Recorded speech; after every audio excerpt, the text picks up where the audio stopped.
All right, my get yourself together is for anybody who's hating on Notre Dame for being number 3. Now, I understand that the coaches poll had Notre Dame at number 8 this week, and the AP poll had them number 5 on the outside of the top 4 looking in. The committee had them at number 3. And I got probably at least 15 tweets last night saying this is insane. The committee's on drugs. Why is Notre Dame number 3? This is a typical case of Notre Dame being overvalued and overrated. Now, is that something that's true in years past? Absolutely. They would always get the benefit of the doubt, and a lot of times they wouldn't deserve it. But this is different this year. In fact, I would say it's the exact polar opposite. Notre Dame didn't have any kind of preseason hype. Didn't have any kind of anything. In fact, Brian Kelly, I remember reading an article on ESPN.com in August that said Brian Kelly had the hottest hot seat in the country.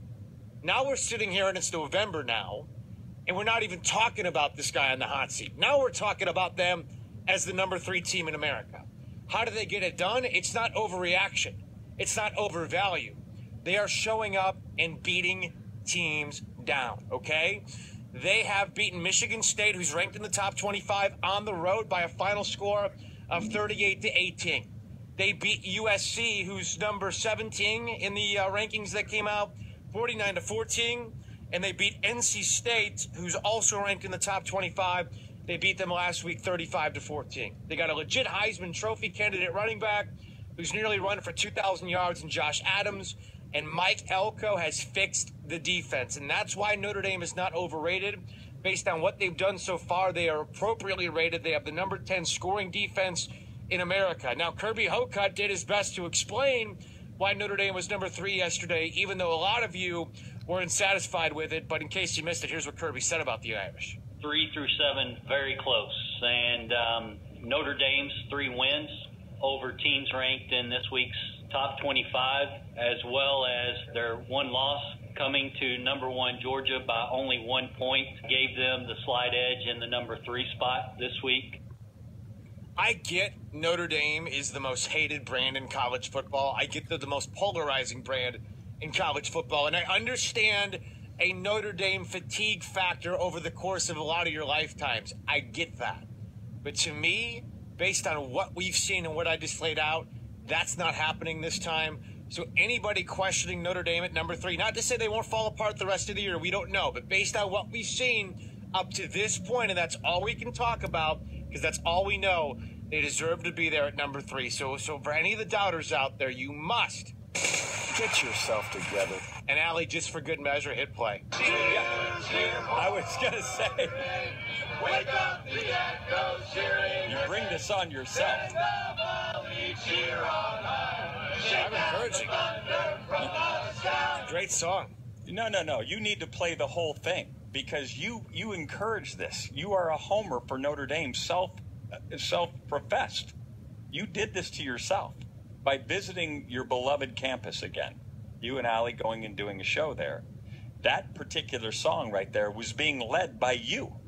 You were asked as the celebrity in the house to sing and lead the masses in their beloved Notre Dame fight song. That's why you got the 15 tweets.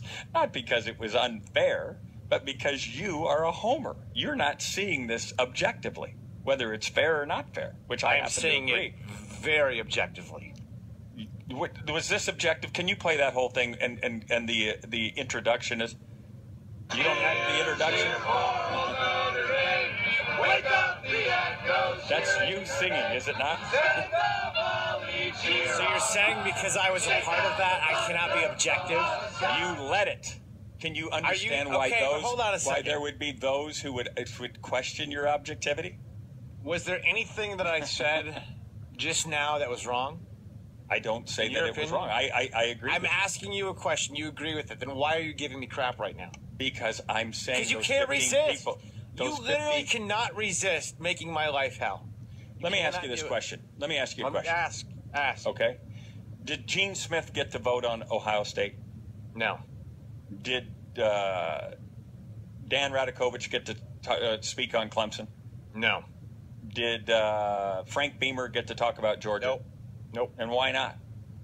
Because they get some sort of compensation from them. Okay, and there could be the at least perception that there might be some sort of favoritism, correct? Sure. Okay, now that song that we just played was you leading. Great song. Right? Yeah. It was you at a Notre Dame game, right? Do we have it? Chris is our local celebrity. ESPNU Christian. Thanks for the intro there, Mike. And that's Mike you and Eric. leading Mike that and song. Eric. Mike and Eric are listening, by the way. Hey guys, love you. Hey guys, appreciate your loyalty. The point I'm making is you playing game back, and we're so proud of that. You talked about how you were back in love with your university, right? You recall that conversation? Allie, who needs to get themselves together? You're up next, our American treasure. What's going on? Why are you leaving? Why are you leaving what I'm saying here? You're Because we're up against it. It's 11:48. You need to. Allie needs to do her thing. Go ahead, Allie. Allie, go All ahead. right, I guess I'm going now. Hey guys, so my get yourself together is